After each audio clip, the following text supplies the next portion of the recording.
अच्छा, तो कभी ये सोचा है कि जब कोई सांसद चुना जाता है लोकसभा या राज्यसभा के लिए, जी तो उनका पहला कदम क्या होता है सीट पर बैठने से पहले? हाँ, ये एक जरूरी सवाल है। हमारे पास जो स्रोत हैं वो इसी बिल्कुल शुरुआती प्रक्रिया पर रोशनी डालते हैं, और ये जुड़ा है संविधान के अनुच्छेद 99 से, आर्टिकल 99। जी, जो सदस्यों द्वारा ली जाने वाली शपथ या प्रतिज्ञान के बारे में है। हाँ, तो आज हम इसी को थोड़ा गहराई से समझने की कोशिश करेंगे। क्या ये सिर्फ एक मतलब रस्म है, या इसका कोई गहरा मतलब है कि क्यों हर सदस्य को ये करना ही पड़ता है अपना काम शुरू करने से पहले? चलिए देखते हैं हमारे स्रोत क्या कहते हैं इस बारे में। तो सबसे पहले ये अनुच्छेद 99 कहता क्या है, मतलब बिल्कुल साफ शब्दों में। देखिए, अनुच्छेद 99 बिल्कुल सीधा है। ये कहता है कि संसद के हर सदस्य को, चाहे वो लोकसभा का हो या राज्यसभा का, अपना पद संभालने से पहले शपथ लेनी होगी अच्छा, या फिर प्रतिज्ञान करना होगा, और ये राष्ट्रपति के सामने या उनके द्वारा नियुक्त किसी व्यक्ति के सामने होता है। और इसका कोई तय तरीका है, मतलब कुछ भी बोल सकते हैं? नहीं, इसका एक तय प्रारूप है जो संविधान की 3री अनुसूची में दिया गया है। ओके, तीसरी अनुसूची, तो उसमें क्या होता है? हाँ, 3री अनुसूची में जो प्रारूप है उसमें सदस्य मूल रूप से ईश्वर के नाम पर शपथ लेते हैं या फिर सत्यनिष्ठा से प्रतिज्ञान करते हैं, और वो वादा करते हैं कि वो संविधान के प्रति सच्ची श्रद्धा और निष्ठा रखेंगे, भारत की प्रभुता और अखंडता बनाए रखेंगे। अच्छा, और अपनी जो भी जिम्मेदारियां हैं पद की, वो ईमानदारी से निभाएंगे। तो ये सिर्फ ये कहना नहीं है कि हाँ आई मीन ये तो एक बकायदा वादा है। बिल्कुल, यहीं पर बात दिलचस्प हो जाती है। हमारे स्रोत यही बताते हैं कि ये सिर्फ एक एंट्री पास नहीं है।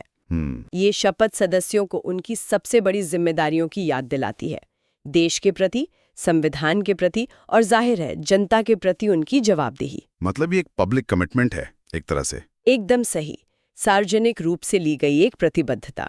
अगर हम थोड़ा पीछे जाएं इसके इतिहास में, हाँ, तो संविधान सभा ने इसे क्यों शामिल किया? डॉक्टर आम्बेडकर और बाकी लोग क्या सोच रहे थे? हाँ, ये जानना जरूरी है। देखिए, संविधान सभा एक ऐसी संसदीय प्रणाली बनाना चाहती थी जो जवाबदेह हो। राइट। और दिलचस्प बात यह है कि ये विचार कुछ हद तक ब्रिटिश संसदीय परंपरा से भी प्रेरित था, जहाँ सांसद शपथ लेते हैं। अच्छा, वहां भी ऐसा होता है? हाँ, पर भारत के संदर्भ में इसे अपनाने का एक बहुत साफ मकसद था, ये पक्का करना कि जो जनप्रतिनिधि चुने गए हैं वो औपचारिक रूप से सबके सामने राष्ट्र और उसके संविधान के प्रति अपनी वफादारी जाहिर करें। तो ये उनके कर्तव्य का पहला सार्वजनिक ऐलान हुआ, है ना? बिल्कुल, एक तरह से हाँ। और आज के समय में क्या ये अब भी उतना ही महत्वपूर्ण है? हम देखते हैं जब नई लोकसभा बनती है, सब सदस्य एक साथ शपथ लेते हैं। वो नज़ारा काफी प्रभावशाली होता है। हाँ, और वो सिर्फ देखने के लिए नहीं है, उसकी अहमियत आज भी उतनी ही है। सुप्रीम कोर्ट ने भी अपनी कई व्याख्याओं में इस शपथ के महत्व को बनाए रखा है। अच्छा, कोर्ट ने क्या कहा है? स्रोत बताते हैं कि अदालत इसे लोकतंत्र में पारदर्शिता का एक अहम हिस्सा मानती है। पारदर्शिता कैसे? क्योंकि ये सार्वजनिक रूप से होता है और ये सदस्यों को उनके पद की गंभीरता का एहसास कराता है। ये सिर्फ शब्द नहीं है, ये एक संवैधानिक कर्तव्य है। मतलब ये सिर्फ एक व्यक्तिगत वादा नहीं है, बल्कि ये पूरे सिस्टम से, पूरे ढांचे से जुड़ा हुआ है। बिल्कुल, अगर हम इसे बड़ी तस्वीर में देखें तो ये दिखाता है कि कैसे एक चुनावा प्रतिनिधि, एक व्यक्ति संवैधानिक रूप से पूरे देश के प्रति बंधा हुआ है।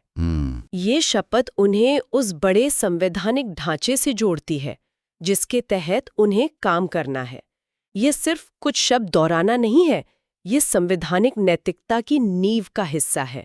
तो कुल मिलाकर अगर हम समझें तो अनुच्छेद 99 सिर्फ एक नियम या प्रक्रिया नहीं है। नहीं, ये पक्का करने का एक तरीका है कि हमारे सांसद अपनी संवैधानिक जिम्मेदारियों को समझें और उनके प्रति प्रतिबद्ध रहें। बिल्कुल, ये संविधान और देश के प्रति निष्ठा का एक औपचारिक वचन है। बिल्कुल सही कहा आपने। ये व्यक्तिगत सदस्य को राष्ट्र के व्यापक संवैधानिक ढांचे से जोड़ने वाली एक बहुत अहम कड़ी है और ये उनकी जवाबदेही भी तय करती है। तो जाते जाते एक सवाल मन में आता है सोचने के लिए। ये शपथ तो सदस्य अपने कार्यकाल की बिल्कुल शुरुआत में लेते हैं जी, पर क्या इसका असर या इसकी याद उनके पूरे कार्यकाल के दौरान उनके काम करने के तरीके पर, उनके फैसलों पर भी पड़ सकती है? मतलब क्या वो इसे याद रखते हैं? इस पर सोचना दिलचस्प होगा। हाँ, ये विचार करने लायक बात है।